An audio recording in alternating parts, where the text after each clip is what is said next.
నేరాలను అరికట్టేందుకు డ్రోన్ కెమెరాలు ఎంతగానో ఉపయోగపడతాయని సిపి సాయి చైతన్య అన్నారు. రాష్ట్ర అవతరణ దినోత్సవాన్ని పురస్కరించుకుని వీడియో ఫుటేజ్ కెమెరాలను ప్రారంభించినట్లు ఆయన తెలిపారు. నిజామాబాద్లో రాష్ట్ర అవతరణ దినోత్సవాన్ని పురస్కరించుకుని జిల్లా పోలీస్ పరేడ్ గ్రౌండ్లో రాష్ట్ర ఖనిజాభివృద్ధి సంస్థ చైర్మన్ ఈరవత్రి అనిల్, జిల్లా collector Rajiv Gandhi Hanumanthu, CP Sai Chaitanya drone mobile పర్యవేక్షణను ప్రారంభించారు.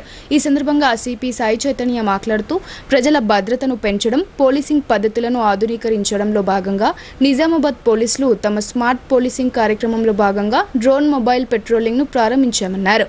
ఈ ఆధునిక సాంకేతికత పర్యవేక్షణను మెరుగుపరచడం, నేరాలను అడ్డుకోవడం, త్వరితగతిన స్పందించి వాటిని నిర్ధారించడమే లక్ష్యంగా ఈ డ్రోన్ కెమెరాలను ఉపయోగిస్తామన్నారు.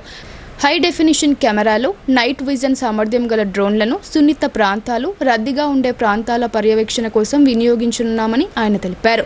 డ్రోన్ల నుండి వచ్చే ప్రత్యక్ష మీడియా ఫుటేజ్ మొబైల్ పెట్రోలింగ్ యూనిట్లతో అనుసంధానించబడుతుందని, తద్వారా అనుమానాస్పద కార్యక్రమాలు కనిపించిన వెంటనే తక్షణ చర్యలు తీసుకోవచ్చని ఆయన వివరించారు.